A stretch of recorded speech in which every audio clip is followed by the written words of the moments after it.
Hola, ¿qué tal? Bienvenidos a una nueva edición de Controversia. Hoy tenemos un tema muy especial. Hablaremos sobre los mitos y verdades referente a la prevención de enfermedades. Ya lo saben, no se vayan, iniciamos aquí el programa. Tenemos un tema muy interesante. Yo creo que... Sí, pero hay un estudio que dice... No, eso no es verdad. Me gustaría decir una cosa. Bueno, en mi opinión... No es algo tan sencillo. Pero tenemos que pensar que... Entonces, ahora, ¿cómo queda? ¿Y usted qué opina? Muy bien, vamos a empezar ya a conversar. Recuerden que pueden contactarnos al Facebook, el blog, el Twitter y también al correo electrónico para poder obtener más información referente a algunas preguntas que de repente no toquemos en el tema. Empecemos a conversar. ¿Nadie le gusta estar enfermo o a alguien le gusta estar enfermo? Que a uno le gusta sí estar enfermo, porque cuando uno está enfermo... Para no ir a clases, ¿no? Para no ir a clases. O que le caiga la comida en la cama. Pero considerando el malestar, ¿a quién le va a agradar estar enfermo? Muchas cosas se dicen sobre las enfermedades, sobre cómo prevenirlas en especial. Empezamos hablando de los antibióticos, por ejemplo. ¿Qué mitos hay sobre el uso de antibióticos? Por ejemplo, dicen que los antibióticos respecto a la mujer la engordan, ¿no? Porque el caso que sus componentes hace que no puedan ya seguir engordando. Claro, añadiendo a eso, hay algunos antibióticos utilizados para tratamientos especiales que no solo engordan, sino de que aceleran el nivel hormonal y pueden producir desórdenes endocrinológicos. Antibióticos curan también. ¿Será cierto esto?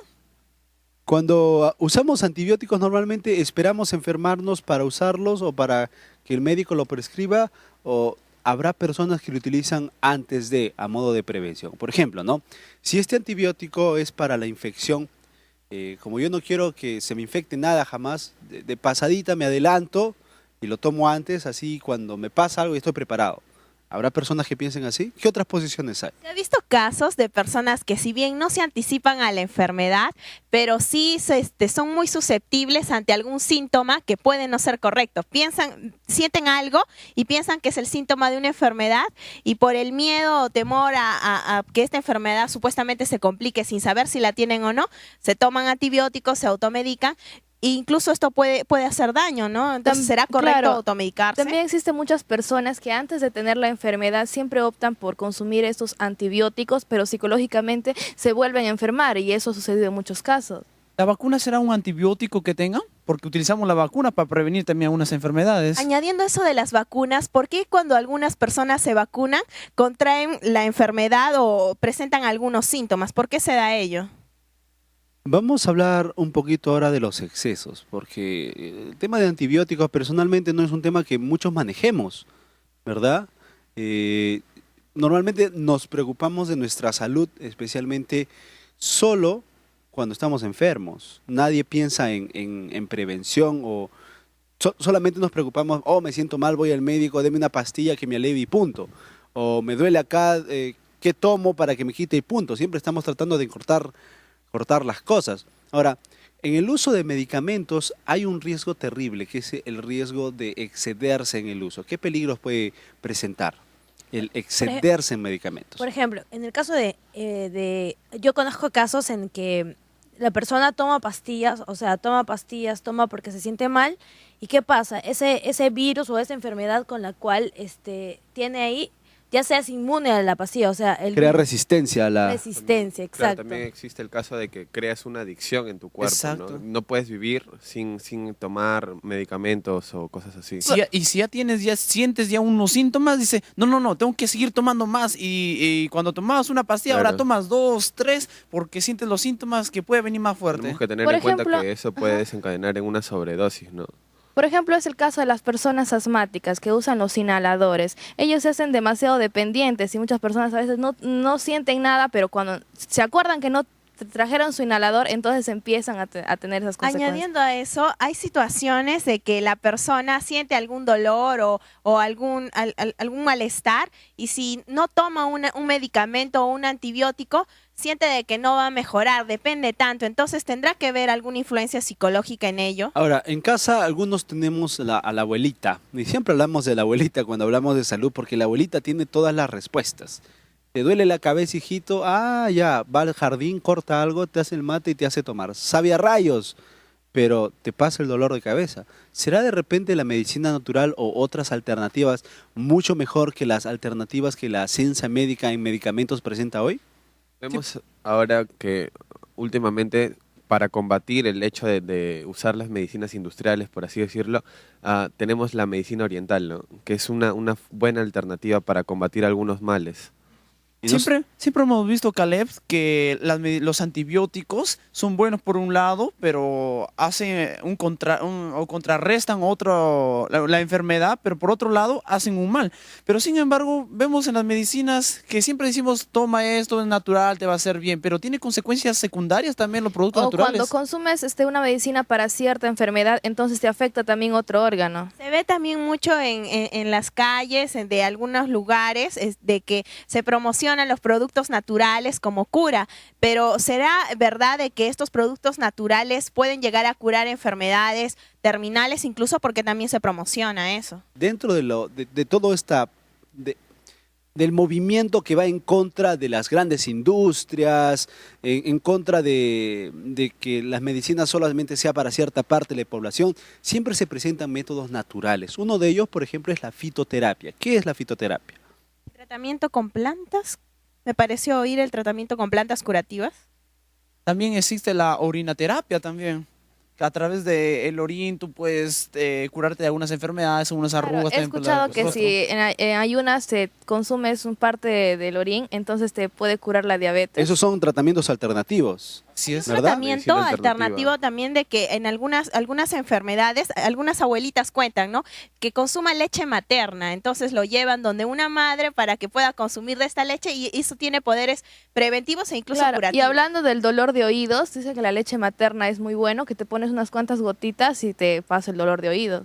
Dicen que el quión es bueno para las personas asmáticas, ¿no? Un poquito de morder y mascar un poquito de quión Claro, las cebollas también. No, pero eso no es tan chocante como lo que acaban de mencionar ellas. Pero es una realidad. No tenía idea. Ahora, hay algunas abuelitas también de que comen perejil para la presión arterial. ¿Qué hay acerca de otros productos fuera de las plantas? Por ejemplo, investigué acerca de cuando su oído se encuentra tapado, se coloca un cono de papel, enciende con fósforo. Y le prendes fuego, ¿verdad? Así es. Y canalizas el humo dentro del oído y tú escuchas que se abre. Exacto. Miren, hay otro método de que dicen que cuando tú tienes agua en los pulmones, te echas en la cama y te ponen un vasito y dentro del vasito una vela. Dice que la presión hace que la vela absorba, absorba todo el agua, toda la humedad que puedas tener en tus pulmones. Hoy vemos muchos tratamientos, muchas terapias que tratan de dejar de lado la parte química, ¿verdad? La parte de industrializada de la medicina. Aún así encontramos una nueva tendencia, que es los tratamientos espirituales. Tratar a la mente, tratar al yo, manejar la calma. ¿Qué tipo de tratamientos encontramos aquí? Uno de ellos que he escuchado y creo que acá en algunas zonas es muy común es acerca del tratamiento del cuy. Cuando una persona tiene algún malestar, entonces lo pasan el cuy por todo el cuerpo y mira que el cuy en la parte dentro del cuy, la parte que la persona tiene infectada, entonces empieza el cuy también a esa parte infectarse. También existe. Un ratito. El cuy, para los que están en casa y no saben qué son, el cuy es un animalito aquí que tenemos en el Perú, ¿verdad? Es como una ratita sin cola. Bien bonito. En inglés es guinea pig, así que si lo buscan ahí lo encuentran. Mencionabas, Luisito. Bueno, existe también en algunos lugares aquí en el Perú, no sé si existirá en otros países también, que cuando una persona tiene susto, tiene un problema también de enfermedades, van a un lugar, a una casa y le pasan la piedra. Luego que le pasan una piedra, van a un cuarto oscuro y le comienzan a llamar. Por ejemplo, George, le dicen, George, no te vayas, ven aquí. ¡Qué te dicen miedo! así. Y tú tienes que cerrar los ojos. Y luego que termina todo eso, sales y te dan un remedio natural para que tomes. Claro, también Qué conocedor, Luis. pasa el huevo, ¿no? Huevo y cuando pasas el huevo, según la forma de la yema, si no me equivoco. No, tiene que salir un ojito. Claro, un ojito, ajá, dependiendo de ahí eso. te sale lo que dice, claro. O se vuelve negro, Ahí está el estado en el que estás. Encontramos el yoga también. Y, por ejemplo, en ciertos lugares de aquí del Perú, hay pirámides donde especialmente los casados, cuando personas tienen problemas, entran a aquella pirámide y se sienta como si estuvieran haciendo yoga y sienten una transmisión espiritual, y cuando salen de la pirámide se sienten tranquilos, aliviados, fuera de problemas, del estrés y otras Fuentes de enfermedades. poder, ¿no? Ahí en los Andes que hay todas esas cosas. Y hay lugares en los que te venden piedritas, te dicen, ¿qué necesitas? Estoy estresado. Ah, ya, esta piedra, ponla al lado de tu cama o cuélgala en tu pecho. O pulseras también. Oh, exactamente. Se mezcla muchas veces ¿cómo decimos? Lo esotérico con lo médico, ¿verdad? Y confunde a la gente, porque personalmente pienso que natural siempre es mejor. Pero ¿hasta qué punto? ¿Qué debemos saber? ¿Qué debemos cuestionar? Y mucho más importante, ¿cómo sé cuál es el tipo de terapia, cuál es la mejor atención que yo debo optar, ¿verdad? Tenemos que cortar, ya nos están diciendo que se acabó el tiempo. Ustedes, chicos, en casa, recuerden, esto es Controversia, estamos tratando el tema de mitos y verdades sobre la prevención de enfermedades. No se vayan, que volvemos con más.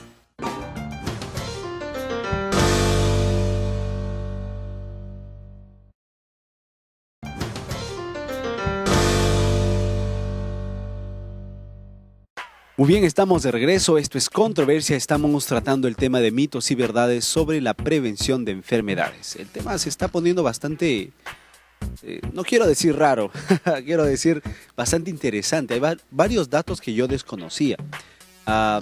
Una tendencia que hay en casa, y vamos a decirlo así de manera personal, en casa es que muchas veces mamá nos dice, come esto para que no te dé tal, ¿no? Y hay ciertas creencias que muchos utilizamos día a día sin darnos cuenta muchas veces, y nos forma en la manera de pensar, nos hace crecer pensando que hay ciertas comidas que previenen ciertas situaciones. ¿Qué ejemplos encontramos? Algunas mamás mencionan, algunas madres mencionan de que si consume bastante naranja no vas a tener cáncer más adelante, y que es muy bueno. Entonces, ¿será cierto o no de que la naranja tiene este poder? También se dice de que los rabanitos, usar rabanitos, previene, ¿no? Te ayuda a prevenir las enfermedades de los bronquios. También las espinacas, que te hace ser más fortachón. ¿Será verdad ese mito o que si el niño no quiere comer algunas verduras, cuando la mamá le dice, no, come el tomate, come el rabanito, come las beterragas para que tengas más sangre, te vuelvas más rojito? O extracto de alfalfa, ¿no? Por ejemplo, yo me acuerdo que mi abuela siempre cuando llegaba a su casa me decía, hijito, ven, me hacía mi extracto de alfalfa y me daba. Esto para que crezca sano y fuerte. Alfalfa y zanahoria, creo, ¿no? O también la cebolla, el ajo que previene los bronquios o algún tipo de enfermedades. Hablando del ajo, Zaida, he escuchado que si tienes varices o indicios de varices, si te pones el ajo, te frotas, entonces te sana, te cura. No solo el ajo, ¿no? También el llantén, esa plantita, el llantén, que si haces como una tina con llantén. Aquí en el Perú tenemos una infinidad de recetas caseras, y es porque en el Perú la variedad de flora que tenemos, y no solamente en el Perú, en general todo Sudamérica, vamos a ponerlo así, aunque el Perú liderando gracias a algunas investigaciones, gracias a la Amazonía que tenemos, ¿será eso que permite que en el Perú haya tantas recetas naturales para tanto? Por ejemplo, las abuelitas tienen respuesta para todo, y todas son naturales, y lo más raro es que todo funciona. ¿Qué conocemos? A ver, ¿qué recetas tenemos de la abuelita para la salud? Tomar un caldo de cabeza de pescado, lo que aquí conocemos como un chilcano, con harta manzana, te ayuda, te da inteligencia, ¿no? Algunas personas también dicen que cuando estás sufriendo dolores musculares, si te frotas con geranio, entonces va a pasar. Y hablando de eso de que frotas en la cabeza, en la selva hay un animal llamado el paucar, donde muchas mujeres o muchas abuelitas dicen, creen, piensan que si se comen el seso del paucar, al niño le vuelve más inteligente. ¿Será cierto también eso? Podemos hablar del famoso perro peruano, ¿no? Ese perro sin pelos. Dicen que si tú te duermes con el perrito, te ayuda, ¿no? Te puede sanar. Te quita las enfermedades, ¿no? Te quita las enfermedades, claro. Y la lambida del perro también, la abuelita, cuando tienes una herida, sale la sangre. ¿Qué tipo de abuelita tenía ustedes? Hay unas abuelitas. O sea, yo cuando me cortaba, la abuelita me ponía una venda, a ti te mandaban, anda, hazte la mer. No, eso es en algunas personas. Saben, hay poca asociación, no se asocia mucho los hábitos con lo que uno come, ¿no? Porque yo hago ejercicios, no necesariamente tengo que comer sano para prevenir. Siempre se está pensando en cómo curar, muy poco en prevenir. Si yo tengo una buena alimentación, pero mi estilo de vida no es adecuado, o viceversa, ¿puedo hablar de prevención o no? Es un complemento, porque si tienes una buena alimentación y no tienes un adecuado nivel de actividad física, entonces quizás no va a surtir tanto efecto, como si fuera en el caso contrario. Y algunos médicos dicen de que debería combinarse las dos actividades, ¿no? ¿Ustedes piensan, que las enfermedades se pueden curar con un cambio de dieta? Es cierto, es cierto. Claro, sí, porque hay muchos alimentos que consumimos en exceso que nos hacen daño, ¿no?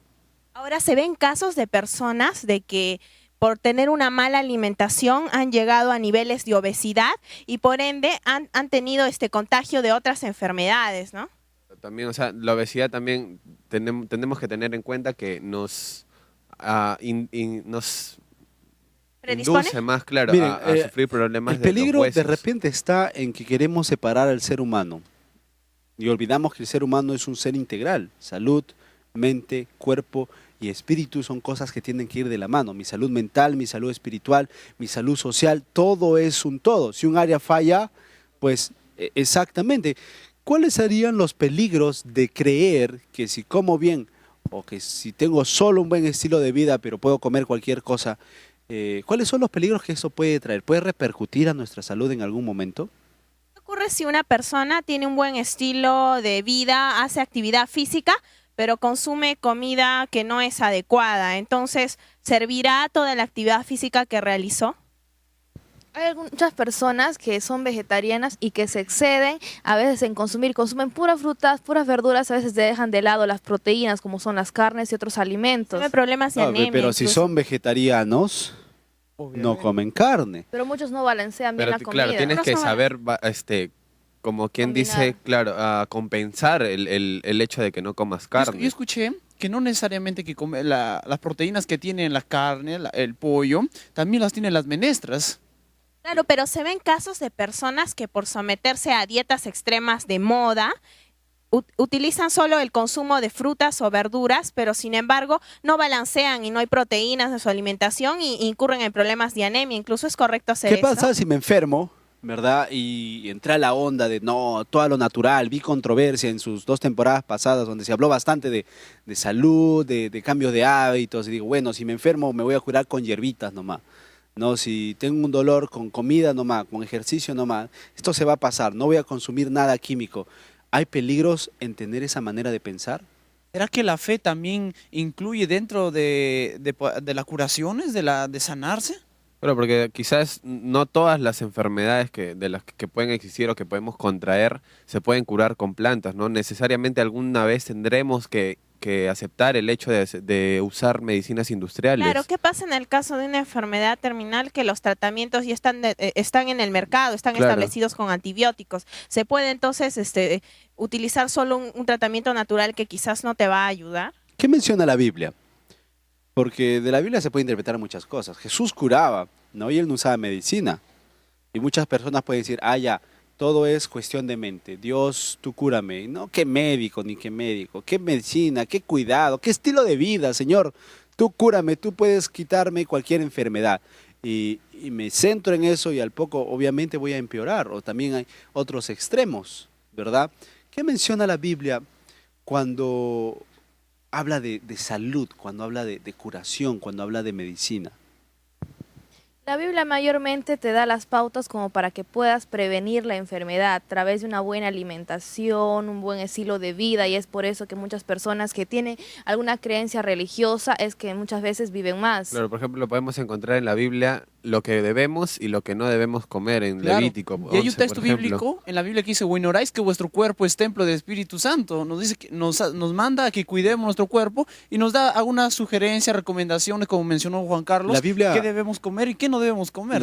La Biblia coloca el pecado como el que trae consecuencias, ¿verdad? O sea, la enfermedad como consecuencia del pecado. Pero también hay problemas de legalizar esa situación. Si leemos en la Biblia, encontramos historias, especialmente en el Nuevo Testamento, en la cual dice, ya, estás enfermo, pecador, aléjate, aíslate. Y Zaida me decía una frase bastante interesante. Así como que el médico cura y Dios sana. ¿No? Y muchas veces nos centramos solo fe, o solo natural, o solo químico, o bueno, ya me llegó la hora, vamos a morir, ¿no? Y hay tantas posiciones que se pueden tomar. Menos mal, ya está nuestra especialista, nuestra invitada, ya está aquí en estudios. Vamos a irnos a un corte, pero volvemos con 2 bloques llenos de respuestas. No se vayan, esto es Controversia, volvemos en breves momentos.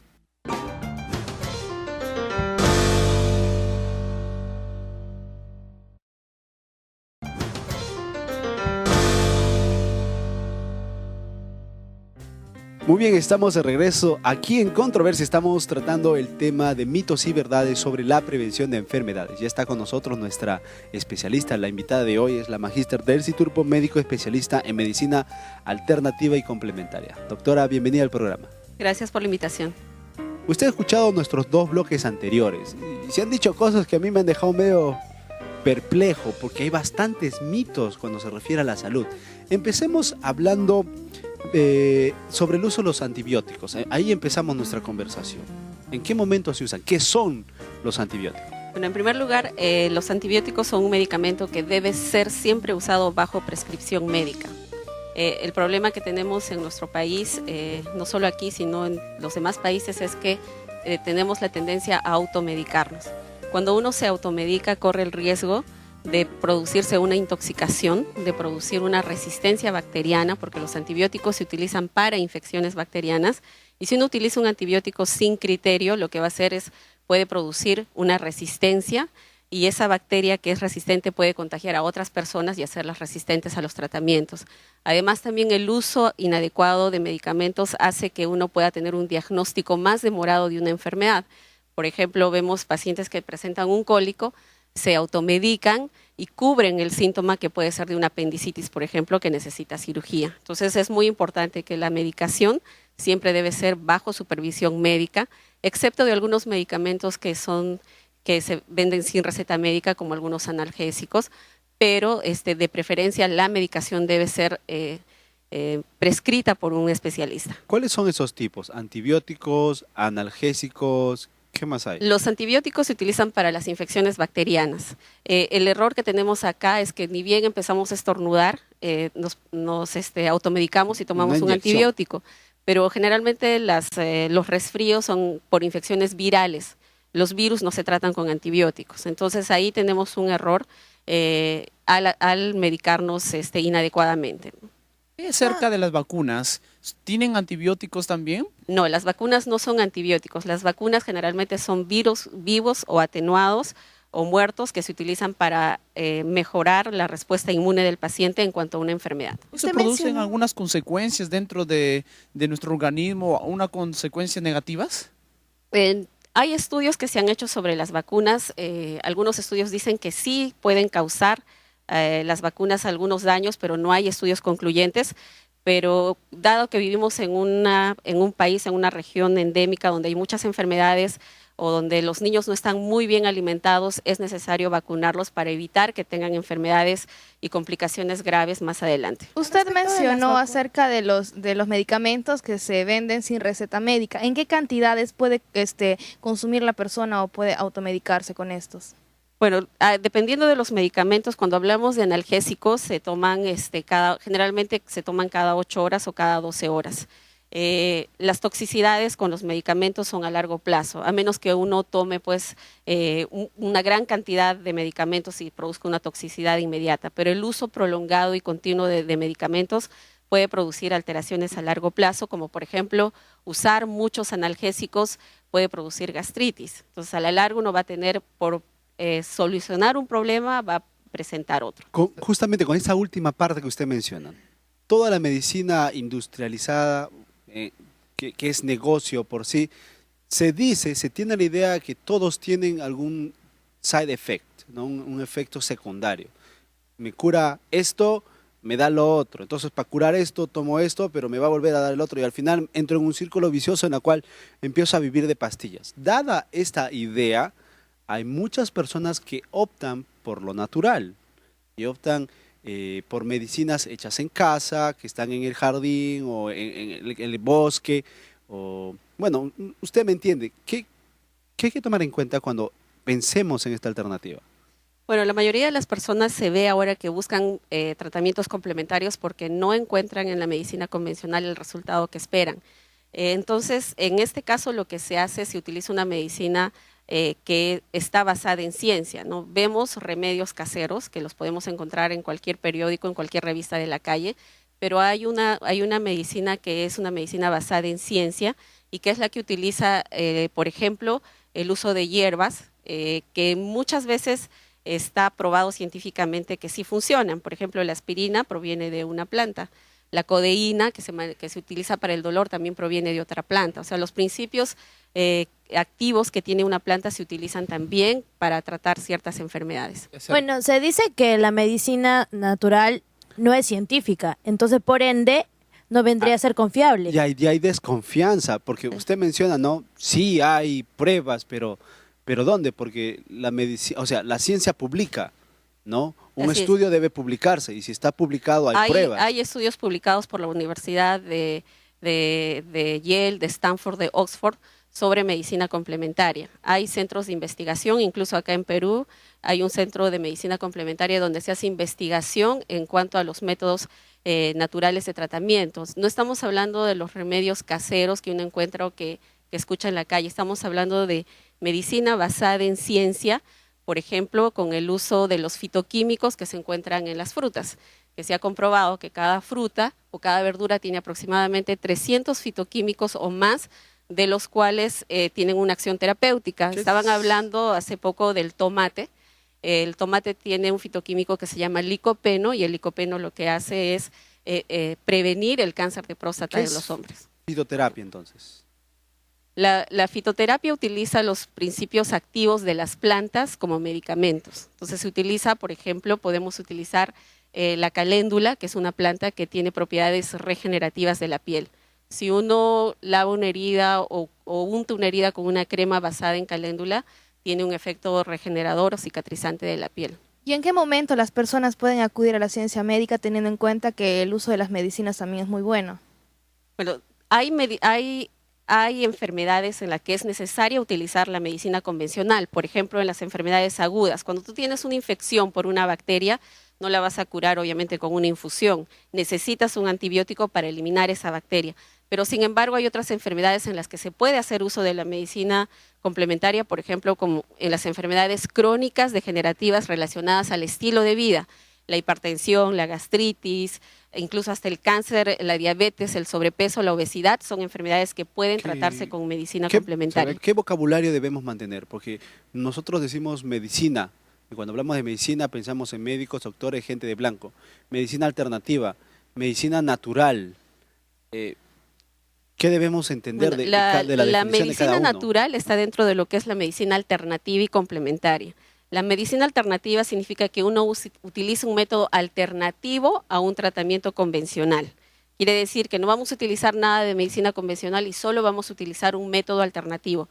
Y la medicina complementaria es la que combina un método natural con un método convencional. Por ejemplo, en un paciente que tiene cáncer, que está haciendo quimioterapia, complementariamente nosotros le ayudamos con una dieta que le proporciona bastantes suficientes vitaminas, minerales y fitoquímicos que van a ayudar al paciente a recuperarse mejor. Y entonces, ¿cuál es mejor? No podemos hablar de algo que sea mejor o peor, porque la medicina como la conocemos está basada en ciencia. Gracias a la ciencia, gracias a las investigaciones, ahora se conocen tratamientos para enfermedades que antes no se conocían. Antes la gente moría de una neumonía, ahora no, porque hay antibióticos.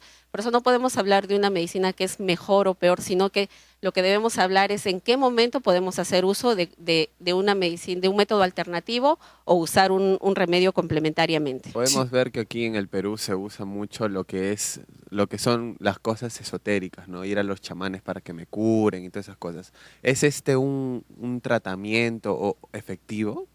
Eso está dentro de lo que es la medicina tradicional, que tiene que ver con más que todo con costumbres y la cultura de la gente, ¿no? Pero no hay evidencia científica en cuanto a que esos tratamientos funcionen, pero sí, si la gente tiene suficiente fe, se ve que la gente puede mejorar incluso tomando agua. Ese es el efecto placebo que conocemos en medicina. Yo tengo una pregunta. Siempre se ha dicho que los antibióticos tienen consecuencias secundarias. ¿Y qué hay acerca de las medicinas naturales? ¿También tienen consecuencias secundarias? También, por ejemplo, en el uso de las plantas, pueden tener efectos adversos también. Si uno no hace uso correcto de una planta determinada, puede producir una intoxicación hepática. Entonces, no es tan sencillo como creemos que es. Vemos en el mercado y nos dicen que esto es bueno para esto y tomarlo, no es así. Si hacemos uso incluso de una planta, debe ser supervisado por un especialista. Sí, porque siempre se ha dicho lo natural es bueno, tienes que tomar, y muchas veces veo a personas de que toman plantas, remedios, y al final una de las consecuencias es que miccionan verde, por ejemplo. Bueno, en este caso, tanto como en el uso con medicamentos o con plantas, la idea no es tapar un síntoma. O sea, si uno, por ejemplo, ve una determinada, vamos a tomar por ejemplo el noni, ¿no? Hemos visto, nos han inundado con propaganda del noni que sirve para curar desde el acné hasta el cáncer. Y la gente toma noni noche y día, se siente parcialmente mejor, pero nunca se cura de la enfermedad. Porque esto sucede porque no ha modificado lo que originalmente causa la enfermedad, que está en los hábitos de vida. Si uno no se alimenta correctamente, si uno no descansa suficiente, si uno no tiene un buen estilo de vida, no importa lo que tome, no va a tener buenos resultados. El primer paso es modificar lo que nosotros comemos, que eso es lo que determina cómo somos. Muy bien, aparte de lo que estamos conversando, hay otras tendencias, lo que usted mencionaba, ¿no? El explotar el efecto placebo. Hay terapias que te inundan de ideas como tú puedes, cálmate, todo está en tu interior, tu mente va a dominar la enfermedad, te vas a curar, y hay personas con testimonios que afirman haberse curado con estos métodos. Con esto y más vamos a volver en el siguiente bloque. Esto es Controversia, estamos tratando el tema de mitos y verdades sobre la prevención de enfermedades. No se vayan, volvemos con más.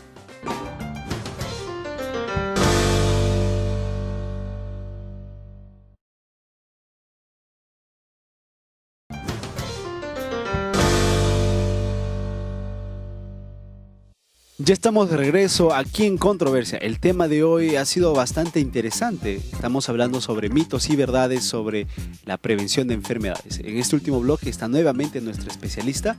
Ella está contestando a todas nuestras dudas. Empecemos a hablar sobre la alimentación. Básicamente sobre la alimentación como medida de prevención. Hay alimentos que se nos dice, ¿verdad?, previenen enfermedades. ¿Qué alimentos podemos encontrar en este grupo? Hay alimentos que no solo previenen enfermedades, sino también las curan. Hipócrates, el padre de la medicina, nos dejó una frase que decía que tu alimento sea tu medicina y que tu medicina sea tu alimento. Basado en esta premisa se ha desarrollado todo un área de la medicina complementaria que es la medicina hipocrática. En ella se hace uso de los alimentos como agentes terapéuticos, pero para que el alimento funcione como medicina, el alimento tiene que estar en su estado natural. De lo contrario, un alimento cocido no funciona como medicamento. O sea, nunca hemos visto una persona que se cure comiendo papas fritas o arroz, por ejemplo. Entonces, el problema de nuestra alimentación hoy en día es que está plagada de macronutrientes, alimentos que tienen excesivas calorías, proteínas, grasas y carbohidratos complejos, todo lo que son harinas. Y falta en nuestra alimentación lo que son los micronutrientes, las vitaminas, los minerales, los fitoquímicos y la fibra que encontramos en las frutas y las verduras. Cierto es que la naranja tiene un poder preventivo ante el cáncer. Tiene un poder preventivo porque tiene vitamina C y la vitamina C es un antioxidante potente, pero no podemos utilizar solo la naranja como tratamiento del cáncer. Es un conjunto de todo lo que hacemos. Si nosotros queremos prevenir el cáncer, obviamente tenemos que dejar de comer alimentos que nos van a predisponer a esas enfermedades, como el exceso de grasas, el exceso de harinas, el exceso de azúcar, que hace que nosotros tengamos más predisposición a sufrir enfermedades crónicas. Personas dicen que comer quión, cebollas, ajos, previene el problema de los bronquios. ¿Es cierto esto? Es cierto, porque, por ejemplo, el ajo y la cebolla tienen un fitoquímico que están dentro de la familia de los sulforanos, que cuando uno corta la cebolla y ese olor que tú aspiras, que es característico, tiene un antibiótico que cuando uno lo inhala puede mejorar la tos, incluso a los niños les puede disminuir los ataques de la tos. ¿Eso es antes de o después de también se puede utilizar? Lo ideal es usar los alimentos como prevención. Si uno previene no va a sufrir la enfermedad, pero una vez que uno ha caído en una enfermedad también puede usar los alimentos en el momento para curar una enfermedad. ¿Qué hay acerca de la leche de vaca? Algunas personas mencionan de que brinda calcio, hace crecer a la persona. Sin embargo, se ha visto en un reportaje de que está descalcificando la leche de vaca a las personas. ¿Cuán cierto es esto? Lo que pasa es que la calidad de la leche ha empeorado, no porque sea un alimento malo, sino en las condiciones en las que ahora se crían a los animales y cómo se los alimenta. Eso ha desmejorado la calidad de la leche. Pero el hecho de que uno se descalcifica es porque uno consume cantidad excesiva de proteínas y sal en la dieta. Por más leche que tomamos, pero si consumimos demasiadas proteínas, vamos a empezar a perder calcio por la orina. No es que la leche nos descalcifique, sino el exceso de proteínas en la alimentación hace que perdamos calcio en la orina. Se dice por allí, ¿no? Hay frases que día a día nos rodean cuando se trata de alimentación, y especialmente cuando hablamos de el cambiar nuestra dieta, por ejemplo. Hay personas, ¿verdad?, que afirman que toda su vida han comido saludable, han hecho ejercicio, pero se les encuentra enfermas, mientras que en otro lado personas que no tienen un buen estilo de vida, se desbandan en la comida, en la bebida, son personas muchas veces longevas y muchas veces se presenta en personas mayores o inclusive en jóvenes. ¿No es esto algo contrario a lo que estamos hablando? Depende mucho, también tiene que ver mucho la parte genética, la parte de los genes, cuán fuertes son nuestros genes respecto a las enfermedades. De hecho que sí hay estudios que demuestran, por ejemplo, que poblaciones que son vegetarianas viven un promedio de 8 a 9 años más que el resto de la población en general, porque no solo se trata de la alimentación en sí, sino del estilo de vida que tiene la persona, incluso en cuanto a la espiritualidad. Estos estudios han abarcado lo que es la alimentación, el ejercicio y la espiritualidad, y han visto que estas poblaciones de personas vegetarianas viven muchos más años que la población en general. Muchas personas vegetarianas, como usted dice, que pueden vivir mucho más tiempo, pero eso requiere hacer algo porque vemos que muchas personas no compensan el hecho de no usar carne, no lo compensan, comen puras verduras, puras frutas. Es importante también lo que es el equilibrio entre nutrientes, ¿no? Si solo basamos la alimentación en un solo tipo de alimentos, vamos a empezar a tener deficiencias. Por el otro lado, el problema de la mayoría de los vegetarianos es que consumen muchos carbohidratos. En un solo plato, arroz, papa y un tipo de carne vegetal. Son 3 carbohidratos y nada de micronutrientes. Por eso es importante que uno, si va a optar por un estilo de vida saludable, tiene que aprender a equilibrar los alimentos, ¿no? Y sobre todo, ahora se recomienda que el 50% del plato que consumamos, así no seamos vegetarianos, debe ser verduras crudas. Entonces, ¿solo con un estilo de vida sería bueno o también siempre hay que hacer un chequeo general? Lo ideal es hacerse chequeos siempre. Eso es medicina preventiva, hacerse un chequeo anualmente para descartar enfermedades, sobre todo si hay antecedentes de enfermedades crónicas en la familia. Pero si uno tiene un estilo de vida saludable, se alimenta correctamente, hace ejercicio, descansa adecuadamente, se abstiene de sustancias tóxicas, obviamente que las probabilidades de que padezca una enfermedad van a ser menores. Se ven casos de personas que llevan un estilo de vida saludable y una alimentación, por ende una alimentación saludable, sin embargo el estar muy centrados en la preocupación de contraer una enfermedad les hace muchas veces adquirir ello. ¿Tiene que ver la predisposición psicológica? ¿Tiene mucho que ver el estado anímico del paciente con la enfermedad? Sí, las personas que se deprimen, que se estresan, que se preocupan en demasía por su salud, también son las personas que más tendencia tienen a sufrir enfermedades. ¿Qué tan cierto hay? Yo pude haber escuchado que en un país de Sudamérica existe un manantial en una comunidad donde la mayoría es longeva. O sea, dicen que solo el consumir este agua de este manantial hace que las personas vivan muchos años. ¿Qué tan cierto puede ser? Bueno, no es solo consumir el agua, es el hecho de que esa persona camine hacia la fuente y tome agua más frecuentemente hace que tenga mejor salud. El peligro muchas veces está en que decimos, ya, a ti te hizo bien, entonces yo lo consumo, pero a mí no me hace nada, lo dejo. ¿Tú qué haces? Tú haces esto, ya, yo lo voy a hacer, pero a mí no me da el mismo resultado, lo dejo. Y empiezo a buscar, porque la televisión, el internet, las revistas, si uno tiene interés en averiguar, se da cuenta que hay un montón de posturas, ¿verdad? Un montón de ideas de cómo mejorar mi salud. ¿Qué debo tener yo bien en cuenta cuando esté en una situación de enfermedad? que esperamos que nadie esté, o qué debo pensar antes de hacer como medida preventiva hacia las enfermedades? Bueno, lo primero que uno tiene que hacer si uno tiene alguna enfermedad es acudir a un especialista. El error que tenemos es que si nos pasó algo y nuestro vecino nos dice que tuvo lo mismo y se curó haciendo tal cosa, hacemos lo mismo y sin embargo no todas las enfermedades son iguales ni todos los cuerpos son iguales. Lo importante es primero acudir a un especialista y determinar qué tipo de tratamiento queremos elegir. Hay, como mencionaba, las opciones de la medicina convencional, tanto como la medicina complementaria, que se pueden usar para beneficio del paciente. Pero lo que tenemos que tener en cuenta es si tenemos alguna enfermedad, es en primer lugar empezar a comer sanamente. Tenemos que empezar a aprender a alimentarnos correctamente y dejar todas estas sustancias tóxicas que conocemos hoy en día. Nuestra dieta hoy en día está caracterizada por exceso de calorías, exceso de carbohidratos complejos, el pan, el fideo, la pasta, las galletas, el arroz blanco.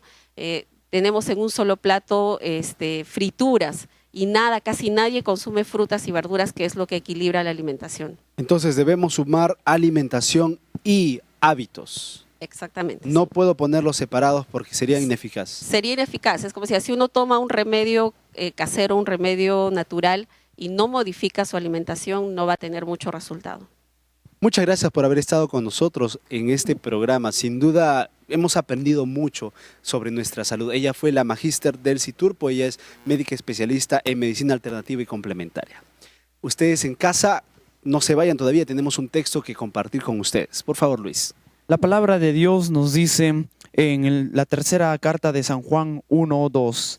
Amado, yo deseo que tú seas prosperado en todas las cosas y que tengas salud, así como prospera tu alma. Nuevamente encontramos en la Biblia la respuesta a todo. Es increíble cómo la Biblia tiene respuesta para todo. Un gran número de consejos y promesas en la Biblia están destinados a la salud. Y lo interesante es que es a la salud preventiva. Entonces, el deseo de Dios es que tengamos vida y tengamos salud en abundancia. Cuídate, reeduca los hábitos que necesitas reeducar y encuentra en la palabra de Dios las respuestas que pueden cambiar tu vida. Muchas gracias por haber estado con nosotros. Tenemos que terminar el programa aquí. Queremos hacerles recordar que está a su disposición el curso bíblico La Biblia Habla. Nos escriben un correo y nosotros les haremos llegar el curso. También nos pueden escribir al Facebook, al blog, al Twitter también, para hacer preguntas o para ponerse en contacto con nuestra especialista. No hay tiempo para más. Muchas gracias. Esto fue Controversia.